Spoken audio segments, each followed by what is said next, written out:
It was a nice culmination to what was a very good summer league for the Grizzlies. We looked the part. Salt Lake City, we kind of started slow, but by the time it truly mattered for the summer league playoffs, we turned it on in Vegas. And we're obviously the most talented team on the court with 3 or 4 guys who are going to get a lot of NBA minutes next year.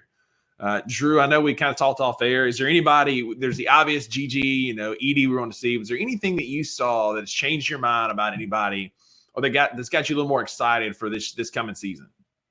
Yeah, I mean, I've said it on the show before. I've said it on the Daily Grind. Is I've really changed my tune with Scottie Pippen Jr. I think he's going to be your backup point guard. I think it's a little strange though, and so there's some optics in it that I'm not crazy about. Like, are you really the first guy off your bench going to be a two-way guy? It just kind of it. If I'm Scottie Pippen Jr., I'm asking for a contract. I mean, you've played well enough to get it. Part of me, if you're Zach Kleiman, is if you've made up your mind that's where you're going to go. And I know you sit opposite of this for me, but if you've made up your mind that you're going to stand pat with the roster you've got with a backup point guard, then you need to give him a contract. He is worth more than a two-way. He's going to be a major player on this team. It seems that way. And if he's going to be your only other point guard on this team to back up John Morant, then you need to take care of him. And that's where I stand on it. I know the roster thing is weird, so maybe it's something. Maybe I can be convinced that it doesn't need to be done until, November or December. I get it, but ultimately it's going to come down to this: is if he's your backup point guard, he is going to have to be on the full roster by the time playoffs get here. When do playoffs start? And if he's your backup point guard, you expect him to play more than 50 games. I mean, that's just that.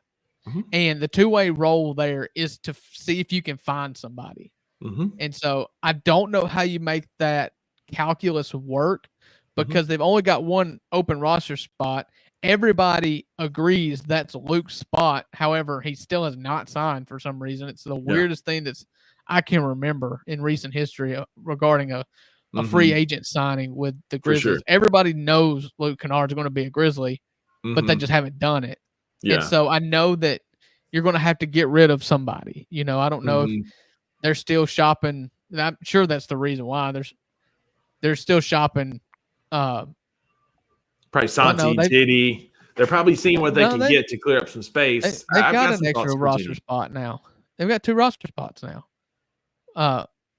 Assuming that they just waive the guy that came back in the Zaire trade, which he will. So maybe that's it. But yes, to answer your question, to come back around after I took a big loop here, Scottie Pippen Jr. has been an absolute revelation. I think he should be a full-time roster player. I feel like you take care of him because he's done the work to earn that spot. Yeah, and I do not disagree. I think from a financial standpoint, when you're trying to re-sign Luke, you still got some pieces. We still owe Jitty $6.8 million. Like, it's such a bad contract. And he got a lot of noise and attention around the trade deadline last year from some contenders. So I understand what you're saying. Yeah, we need to take care of Pip. Pip's our guy. He's our backup point guard. Scottie Pippen Jr. needs to and will be on an NBA contract. But it's not like baseball where you keep him down there and you can get him on a cheaper deal. Like, he's going to get paid when he gets paid. There's no sense to rush it when you're trying to still figure out the very back end of this roster. You're still trying to get Kennard signed. We're still trying to figure out what we're going to do with John Konchar's contract. I don't know that Konchar or Santi Aldama are Grizzlies after the trade deadline. And so if you can wait to the trade deadline, which is February, you can piece together 50 games between Scottie Pippen Jr., Cam Spencer, if he's healthy, and throw in D-Rose sprinkled in there, then I think it'll be a very similar timeline to when Gigi and Vince got their contracts last year, which was around the trade deadline. And that financially makes sense, logistically makes sense. And I think they're having conversation with Scottie Pippen Jr. Look, man, you are a backup point guard. You have earned this. Help us get this roster constructed in a way that can win a championship, and we're going to take care of you. Because we've got Jaren's contracts coming up in a couple of years. Like, he's the unrestricted free agent in 2 years. Like, yeah, he's up for an extension. He's going to sign an extension this next that's what I'm offseason. saying. So we're going to have to do some financial fancy footwork if we're going to avoid any kind of tax implications. One of which is probably keeping Scottie Pippen Jr. on a two-way deal until you absolutely have to. Again, they're having those conversations, but it's nothing against Scottie Pippen Jr. You're going to get paid, but just not yet. Did you have a summer league standout, or who impacted you the most in regards to what you think they'll offer in the regular season based on their summer league showing? So for me, it's twofold with Jake LaRavia.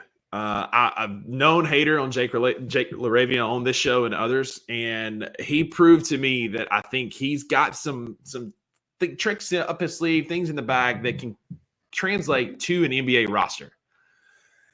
I know Climate has come out and said that he is a Grizz and they're high on him and they're not going to move him. I also could see him being a pretty big trade piece, something that we could move at the trade deadline to free up some space to go get like another big wing that we might need, maybe a vet big, whatever. But LaRavia has proved to me that he can compete at the next level. Yeah, a lot of these cats are going to be playing in the G League or LA Fitness next year. And, you never want to overreact on Summer League. As my colleague here famously says all the time, you only overreact in Summer League if they're bad. I'm looking at you, Alex Sarr. Oh, yeah. Looking at you. You only overact then. But Jake LaRavia looked good. When he was on the floor, particularly in that championship game, he looked like the best player on the floor, even when Gigi was out there. Scoring 32 points, getting what he wanted at the rim, a couple really nice dunks and just cuts to the rim. The shot was looking smooth. There's some defensive questions, but we're not asking him to go out there and defend their best player. LaRavia proved to me that he could be a serviceable NBA player after what has been a rocky start due to injuries and just not really seeing him at all. He changed my opinion. I think Jake LaRavia has a spot in our rotation, and I think he's making a pretty good highlight film to package him in a trade deal at the deadline if needed. Yeah. So with LaRavia, my thing was always he's 6'7". Mm-hmm. He's got good size. He's got a good build. He's strong. When you see him, the shot looks good, but he just hadn't been able to stay healthy. Mm-hmm. And my argument was always, listen, they spent the 17th, 19th pick or something on Jake LaRavia. Yeah. I said he's making $14 million. Like, they're going to try to make this work. And it's not that they're arrogant, but they've earned themselves a pretty good deal of respect in the development department in relation to Gigi and with Vince and some of the others. That's Desmond Bain, who've just kind of busted onto the scene from later in the draft, and so they were convinced about him. I always thought they were going to keep him with very little expectations, and I related it at last year's trade deadline show on Bluff City Media. I related Jake LaRavia to an unopened Christmas present. Like, if you were to trade Jake LaRavia, it is like passing off a Christmas present with your name on it that you've never opened and you don't know what it is. Like, you don't know. But in Summer League, he looked really good. What I like about him is that he looks strong. He is not scared at all to put his head down and try to get to the rim and draw fouls. Yeah. He can be very physical. He uses his size. Shot looks good. And in a league where nothing is more valuable than size and shooting on the wing, like, you've got to try to keep him. And he was encouraging. I hope there's nothing that will make or break Jake LaRavia more than just general health. Like, he's got to be able to stay in game shape and play big in the minutes than which he's given to start the season. Yeah, got to take care of your body. He's had bad ankles, a bum knee. He's had quite a few little nagging injuries, and we saw that this summer with some knee soreness, missing some games. And in the championship game, he went out for a few minutes favoring that leg. And so, agreed. Take care of your body, get healthy, and he could have a spot as the 12th man off the bench, 10th, 12th man off the bench, coming in and getting you some shots down the stretch.